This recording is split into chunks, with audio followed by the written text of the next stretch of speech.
નમસ્તે વિદ્યાર્થી મિત્રો, આજે હું તમને ધોરણ 5માં પર્યાવરણ વિષય ભણાવીશ. એમાં આપણે જે પાઠ છે 21, જે પેજ નંબર 192 પર આપેલો છે, જેવા પિતા તેવી દીકરી, એ પાઠ આપણો અધૂરો છે. જે સંબંધો વિશે આપણે ભણીએ છીએ અથવા એ સંબંધોમાં આપણને જે વારસાગત મળ્યું છે, ધારો કે વાળ, નાક, આંખો, કાન, એ બધા વિશે આપણે અહીંયા ચર્ચા કરીએ છીએ. તો આપણો એ પાઠ અધૂરો છે. પેજ નંબર 195થી તે આપણે ત્યાં જોઈએ. શું આ અરીસો છે? બાજુના ચિત્રને જુઓ. બાજુમાં જે ચિત્ર આપેલું છે એ જુઓ તમે. આ ચિત્ર આપેલું છે 2 છોકરીઓનું, એ ચિત્ર જુઓ. શું મીના અરીસાની સામે ઊભી છે? ના, આ તેની જોડિયા બહેન છે. તમે ઘણીવાર જોયું હશે, જોડિયા બહેનો હોય છે, બરાબર, જોડિયા બાળકો એવું સાંભળ્યું હશે. તો એ જોડિયા બહેન છે. શું તમે ગૂંચવાઈ ગયા? તેના મામા પણ તેમને પહેલીવાર જોઈને ગૂંચવાઈ ગયા હતા. એક વખત મમતાની મસ્તી માટે મીનાને ઠપકો મળ્યો. મમતાની મસ્તી માટે મીનાને ઠપકો મળ્યો. હવે મમતા અને મીના એ બંને આ જે ચિત્રમાં દેખાય છે એ બંને બહેનો છે. એ બંને સેમ દેખાય છે, સરખી દેખાય છે. એટલે મમતા મસ્તી કરતી હશે તો મીનાને ઠપકો મળ્યો. એ કોઈ જાણી શક્યું નહીં હોય કે આ મમતા છે કે મીના છે. ઘણી વખત મમતા તેના મામા સાથે મજાક કરે અને કહે, મમતા બહાર ગઈ છે. મમતા પોતે બોલતી હોય પણ એવું કહે છે કે મમતા બહાર ગઈ છે. એવું ઘણીવાર એના મામા જોડે મજાક કરતી હોય છે. પરંતુ હવે મામા યુક્તિ શીખી ગયા છે. તે કહે છે કે મરાઠીમાં ગીત ગાઓ. શા માટે આવી રમૂજી યુક્તિ? તેના વિશે વાંચો એટલે તમે સમજી જશો. જ્યારે મીનાની કાકીએ તેને દત્તક લીધી ત્યારે બંને બહેનો 2 અઠવાડિયાની જ હતી. જ્યારે મીનાની કાકીએ તેને દત્તક લીધી ત્યારે બંને બહેનો કેટલી હતી? 1 અઠવાડિયાની જ હતી. અને કાકા મીનાને પૂના લઈ આવ્યા. કાકીના ઘરના બધા સંગીતના ખૂબ શોખીન હતા. ઘરમાં સવારની શરૂઆત સંગીત સાથે થતી. મીના ઘણા બધા ગીતો તામિલ અને મરાઠી બંને ભાષામાં જાણતી હતી. મીના તામિલ અને મરાઠી ભાષામાં ગીતો જાણતી હતી. ઘરે બધા તામિલ બોલતા અને શાળામાં મોટા ભાગના બાળકો મરાઠી બોલતા હતા. એ પૂના લઈ ગયા હતા એટલે એ મરાઠી બોલતા હતા. મમતા તેના પિતા સાથે ચેન્નઈમાં રહે છે. તેના પિતા કરાટે કોચ છે. મમતા 3 વર્ષની હતી ત્યારથી તેણે બીજા બાળકો સાથે કરાટે શીખવાનું ચાલુ કરી દીધું હતું. રજાના દિવસે સવારમાં બંને પિતા અને પુત્રી કરાટેની પ્રેક્ટિસ કરતા. મીના અને મમતા એક જ જેવા દેખાય છે પરંતુ તે એકદમ અલગ છે. હવે તમને ખબર પડે છે કે કોણ શું છે તે શોધવાની મામા પાસે તેમની પોતાની રીત હતી. બરાબર. હવે ચર્ચા કરો કે મીના અને મમતામાં સમાન શું છે, તફાવત શું છે? તો આપણે આગળ જોઈ ગયા કે મીનાના કાકી તેને દત્તક લીધા એના પછી 2 અઠવાડિયાની હતી. પરંતુ કાકા મીનાને ક્યાં લઈ ગયા? પૂના. અને એના પિતા હતા એ મમતાને ક્યાં લઈ ગયા? ચેન્નઈમાં. હવે એ બંનેનો ઉછેર બંને જગ્યાએ જુદો જુદો થયો છે. એટલે બંનેની જે રહેણી કહેણી છે એ અલગ છે. બંનેની દેખાવ એક છે પણ એમની બંનેની રહેણી કહેણી, બોલચાલ બધી ટબ અલગ છે. તો મીના અને મમતામાં સમાન શું છે એ વિશે આપણે ચર્ચા કરીએ. તો મીના અને મમતા જોડિયા બહેનો છે. તેઓ દેખાવે સમાન છે. તેમનો દેખાવ, કદ, નાક, આંખો બધું જ મળતું આવે છે. બંનેમાં તફાવત જોઈએ તો મીનાને 2 ભાષાઓ આવડે છે, તમિલ અને મરાઠી, જ્યારે મમતાને ફક્ત તમિલ ભાષા જ આવડે છે. મીનાનો ઉછેર તેના પૂનામાં રહેતા કાકા કાકી કરે છે અને જ્યારે મમતાનો ઉછેર ચેન્નઈમાં રહેતા તેના મમ્મી પપ્પા કરે છે. બરાબર. હવે બીજો પ્રશ્ન છે કે તમે કોઈ જોડિયા બાળકોને ઓળખો છો? તેમનામાં શું સમાન છે? તેઓ કેવી રીતે જુદા પડે છે? હવે આપણે આજુબાજુ કોઈ જોડિયા બાળકો હોય તો એના વિશે ચર્ચા કરવા હોય તો આપણા વર્ગમાં, આપણા ક્લાસમાં કોઈ છોકરો છોકરી હોય, જોડિયા ભાઈઓ હોય અથવા જોડિયા બહેનો હોય, તો એમનો ચહેરો, રંગ, ઊંચાઈ, વાળ બધું જ સરખું હોય. બરાબર. તો શાળાના બાળકો અને શિક્ષકશ્રીઓને પણ ઘણીવાર તેમને ઓળખવામાં દ્વિધા અનુભવે છે, એટલે કે મૂંઝવણ અનુભવે છે કે આ બંને બાળકોમાંથી કઈ રીતે જુદા પડે છે. પરંતુ બંનેની બોલીની રીત અલગ છે. બરાબર. એ રીતે બંને જોડિયા બાળકો સમાન પણ હોય છે અને અલગ પણ હોય છે. તમે એવા જોડિયા બાળકોને ઓળખો છો જે સમાન દેખાતા નથી? તો એવા ઘણા બાળકો હોય કે જે સમાન દેખાતા પણ ના હોય. ભાઈ બહેન હોય તો એ સમાન દેખાતા ન હોય, પણ મોટાભાગે બે ભાઈ હોય, બે બહેન હોય એ સમાન દેખાતા હોય છે. મીના અને મમતા બંને એકબીજાને ખૂબ જ મળતા આવે છે, છતાં તેઓ જુદા છે. ઉદાહરણ તરીકે મીના 2 ભાષા જાણે છે. જો મમતાના પરિવારમાં 2 ભાષા બોલાતી હોત તો તે પણ 2 ભાષા શીખી શકી હોત. આપણે ઘણી વસ્તુઓ જેવી કે ભાષા, સંગીત, વાંચન કે ગૂંથણ શીખીએ છીએ જ્યારે આપણને તે કરવા તક અને પરિસ્થિતિ મળે છે. હવે પેજ નંબર 197 પર તમે જુઓ, આ પરિવારમાંથી સૌપ્રથમ આ રસપ્રદ સર્વેક્ષણ તમારા વર્ગમાં કરો. કેટલા બાળકો આ કરી શકે છે તે લખો. પહેલું છે કે તમારા દાંતને સ્પર્શ કર્યા વગર તમારી જીભને મોંમાં અંદરની પાછળની તરફ વાળો. તો જુઓ, આ પહેલું ચિત્ર આપેલું છે કે અંદરની તરફ વાળવાની છે, બરાબર. બીજું છે, હવે કેટલા જણ કરી શકે છે એનો અંક લખવાનો છે. 4 જણ, 5 જણ, 10 જણ, 12 જણ, તો ત્યાં આપણે લખી શકીએ. પ્રવૃત્તિ કરવાની કહી હોય, આપણે હાજર હોત તો આ પ્રવૃત્તિ આપણે બધા કરત અને એ જવાબ લખત. બાજુઓ તરફથી તમારી જીભ ઊંચી કરી અને વાળો. પછી ત્રીજો છે કે તમારા હાથ અને પગની બંને આંગળીઓ ખોલો. ખાલી હવે માત્ર સૌથી નાની આંગળી ફેરવો. ચોથું છે તમારા અંગૂઠાને તમારા કોડાએ અડાડો. જુઓ, આપણા અંગૂઠાને આપણા કોડાએ અડાડવાનું છે. તમારા હાથની આંગળીઓ દરેક બાજુ જુદી કરી અને વી આકાર બનાવો. આ વી આકાર બનેલ છે, આ જે છે વી આકાર બનેલ છે. તમારા હાથને અડક્યા વગર હલાવો. હવે અડ્યા વગર આપણા હાથને હલાવવાનું છે. હવે કેટલા જણ એ કરી શકે છે એનો આંકડો લખવાનો છે. જે બાળકો આ કરી શકે તેવા પરિવારમાંથી પણ કોઈને આવું કરવા કહો. કેટલા બાળકોએ આ લક્ષણ તેમના પરિવારમાંથી મળ્યા છે એ આપણે અહીંયા લખવાનું છે.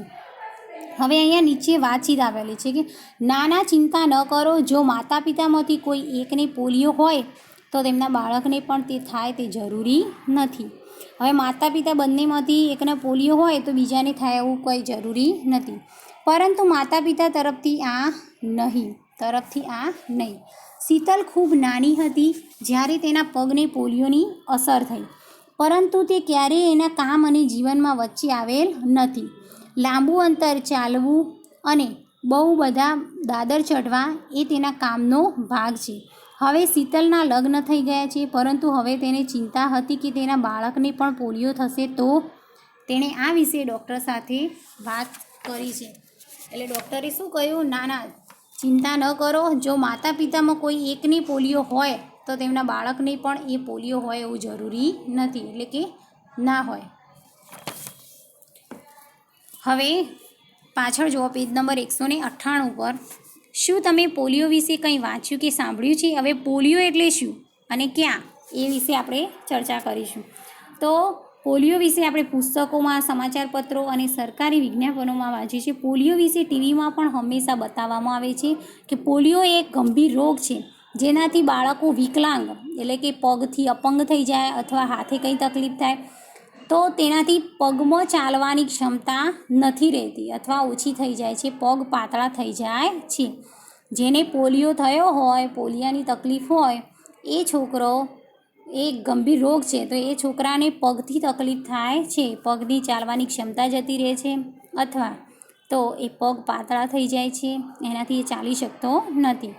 બીજું છે, શું તમે પલ્સ પોલિયો વિશે વાંચ્યું છે કે સાંભળ્યું છે? શું? તો હા, મેં પોલિયોની દવા પીવડાવવા વિશેના સમાચાર સાંભળ્યા છે અને વાંચ્યા પણ છે. પોલિયોની દવા પીવડાવતા પણ જોયું છે.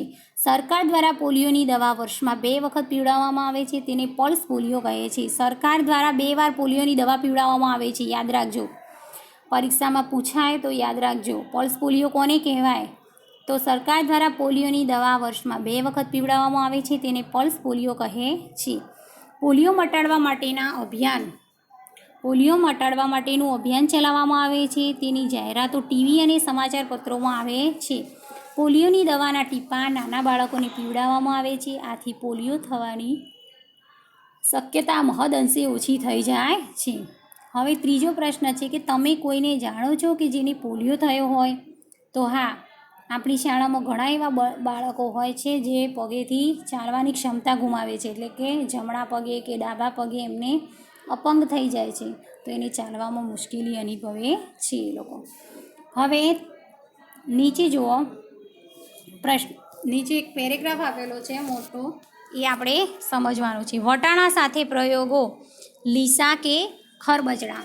ઈસવીસન 1822માં ઓસ્ટ્રેલિયાના ગરીબ ખેડૂત પરિવારમાં ગ્રેગર મેન્ડેલનો જન્મ થયો હતો. તેઓ અભ્યાસનો ખૂબ જ શોખ હતો, પણ પરીક્ષાની વાત આવતો જ ગભરાઈ જતા.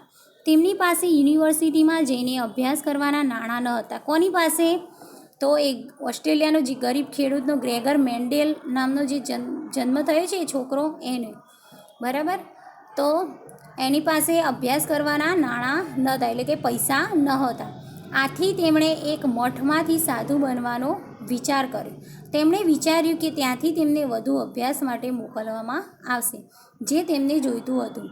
પરંતુ વિજ્ઞાન શિક્ષક બનવા માટે તેમની પરીક્ષા લેવાની હતી. અરે ના, તે એટલા બધા ગભરાઈ ગયા કે પરીક્ષામાંથી ભાગીને જતા રહ્યા અને નિષ્ફળ રહ્યા. તેમ છતાં તેમણે પ્રયોગો કરવાનું બંધ ના કર્યું. તેમણે 7 વર્ષ સુધી સાધુના મઠના બગીચામાંના 28,000 છોડ પર પ્રયોગો કર્યા. તેમણે સખત મહેનત કરી અને ઘણા અવલોકનો ભેગા કર્યા અને નવી શોધ કરી. કંઈક એવું શોધ્યું કે જે તે સમયના વૈજ્ઞાનિકો પણ સમજી ન શક્યા. મેન્ડેલના મૃત્યુના ઘણા વર્ષો પછી જ્યારે અન્ય વૈજ્ઞાનિકોએ આવો પ્રયોગો કર્યા અને મેન્ડલે જે પહેલેથી લખ્યું હતું તે વાંચ્યું, ત્યારે તેઓ સમજી શક્યા. મેન્ડલે એ છોડમાં શું શોધ્યું હતું? તો તેમણે શોધી કાઢ્યું કે વટાણાના છોડમાં કેટલાક લક્ષણો એવા હોય છે કે જે જોડીમાં હોય છે, જેમ કે બીજ ખરબચડા કે લીસા, તે પીળા કે લીલા, અને છોડ ઊંચો કે નીચો, તેના સિવાય કંઈ નહીં. જે છોડના બીજ ખરબચડા કે લીસા હોય તે છોડની આવનારી પેઢીના છોડના બીજ પણ ખરબચડા અને લીસા હોય છે. કોઈ બીજ થોડા ખરબચડા અને થોડા લીસા એવા મિશ્રિત ન હતા. આવું જ તેમને રંગ સાથે પ્રયોગ કરતાં પણ જોવા મળ્યું. જેમના બીજ લીલા કે પીળા હોય તેમના નવા બીજ પણ લીલા કે પીળા જ આવે છે. બીજની નવી પેઢીમાં પણ લીલા કે પીળા રંગનું મિશ્રણ ન હતું. મેન્ડેલે દર્શાવ્યું કે આવનારી પેઢીના વટાણાના છોડમાં પીળા બીજવાળા છોડ વધુ હશે. તેમણે એ પણ દર્શાવ્યું કે આવનારી પેઢીના વટાણાના છોડ લીસા બીજ ધરાવતા હશે. કેવી અદ્ભુત શોધ એમણે કરી હતી, બરાબર. હવે અહીંયા આપણે 199 પેજ નંબર પર જુઓ. થોડું પરિવારમાંથી અને થોડું પરિસ્થિતિઓમાંથી એ વિશે જોઈએ. વિભાને તેના નાનાજીના મોટેથી હસવાના અવાજ પરથી દૂરથી જ ખબર પડી ગઈ કે તેઓ આવી રહ્યા છે. તેના નાનાજી મોટા અવાજે વાત કરે છે અને તેમને સાંભળવામાં તકલીફ પડે છે. તમે જોજો, ઘણીવાર જે સાંભળી ન શકતું હોય એને એવું લાગે કે સામેવાળો માણસ પણ સાંભળતો નથી, એટલે મોટા અવાજે વાત કરે છે અને હસે પણ છે. હવે બાજુમાં જુઓ, પ્રશ્નનો જવાબ આપ્યો છે નીચે. તમારા ઘરમાં એવા લોકો છે કે જે ઊંચા અવાજે વાતો કરતા હોય?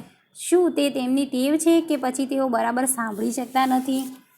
તો આપણા ઘરમાં જોજો દાદી દાદા હોય એ ઊંચા અવાજે વાતો કરતા હોય છે, કારણ કે તેઓ બરાબર સાંભળી શકતા નથી, તેથી હંમેશા મોટેથી જ વાતો કરે છે. બીજો પ્રશ્ન છે કે એવો સમય છે જ્યારે તમે કેટલાક લોકોની સામે મોટેથી વાત કરતા નથી? ક્યારે? કોની સાથે? કેમ? તમે ક્યારેક મોટેથી બોલી શકો છો?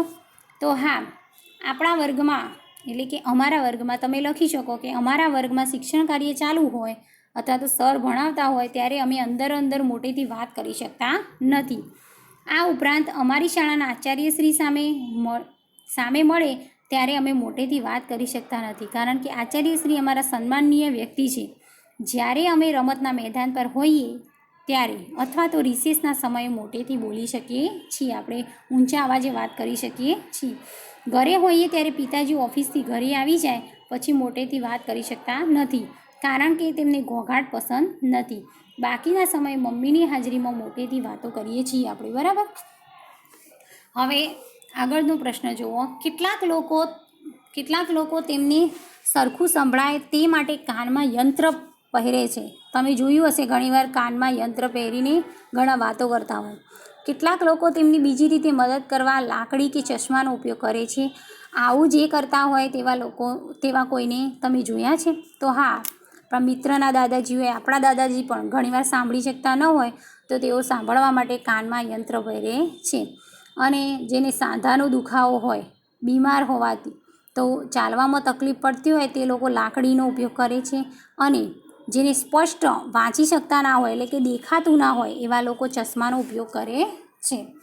નીચેનો પ્રશ્ન છે કે જે લોકો સરખું સાંભળી શકતા નથી તેમની સાથે વાત કરો. તેઓને તે મુશ્કેલી જન્મથી જ છે તે શોધો. તેઓને સાંભળવાની તકલીફ ક્યારથી શરૂ થઈ? તેઓને કેવી મુશ્કેલીઓનો સામનો કરવો પડે છે? તો આપણા મિત્રના દાદાજી અથવા આપણા દાદાજી સાંભળી શકતા ન હોય અને એમની સાથે આપણે વાત કરીએ તો એ મુશ્કેલી જન્મથી નથી.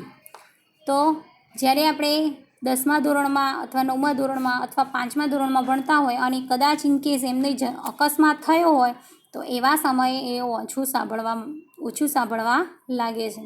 અને ટીવીના સમાચાર સાંભળવામાં, કોઈની સાથે વાતચીત કરવામાં એ વખતે એમની મુશ્કેલી પડે છે. તેઓ કાન પર યંત્ર લગાવે છે અને ત્યારે જ બીજાની વાત સાંભળી શકે છે. યંત્ર લગાવ્યા વગર તે કોઈની સાથે વાતચીત કરી શકતા નથી એટલે કે સાંભળી શકતા નથી. આવી મુશ્કેલીનો સામનો એમણે કરવો પડે છે. આપણે જોયું કે થોડા લક્ષણો અથવા ટેવો આપણને પરિવાર તરફથી મળે છે. આપણી ટેવો અને લક્ષણો આપણને પરિવાર તરફથી મળે છે થોડા ઘણા, બરાબર? તો થોડી વસ્તુઓ અને કૌશલ્યો, આવડત આપણે પરિસ્થિતિમાંથી શીખીએ છીએ, બરાબર? આપણો જેવો ઉછેર હોય એ રીતે આપણે શીખીએ છીએ. સમય સાથે આપણે આવડત બદલાય છે. કોઈ બીમાર અથવા વધતી ઉંમરના કારણે આ બધું સાથે મળી આપણે શું છીએ તે બનાવે છે. આપણે શું શીખ્યા? તો તમે શું વિચારો છો? તો તમારે તમારા માતા તરફથી શું મળ્યું છે? તો આપણે ઘણીવાર લખી શકીએ આપણા માતા પિતા તરફથી આપણને નાક, ચામડીનો રંગ મારી માતા તરફથી મળ્યો છે, બરાબર? સ્વચ્છતા ખૂબ પસંદ છે મારી માતાને એટલે મને પણ સ્વચ્છતા ખૂબ પસંદ છે એવું લખી શકીએ. પછી મારી માતાનો દેખાવ, નાકનો દેખાવ, ચામડીનો અને સ્વચ્છતાની ટેવ મને મળેલ છે, બરાબર? નીચે છે કે તમારા પિતા તરફથી શું મળ્યું છે? તો આંખો, વાળ એ આપણને પિતા તરફથી મળેલી છે એવું લખી શકીએ. કોઈને નાક પણ મળી હોય પિતા તરફથી તો એ લખી શકે છે. કામ પ્રત્યેની ચીવટતાનો ગુણ, બરાબર? આ રીતે આપણને માતા પિતા તરફથી ઘણા બધા લક્ષણો, ઘણી બધી ટેવો એ બધું આપણે શીખી શકીએ છીએ.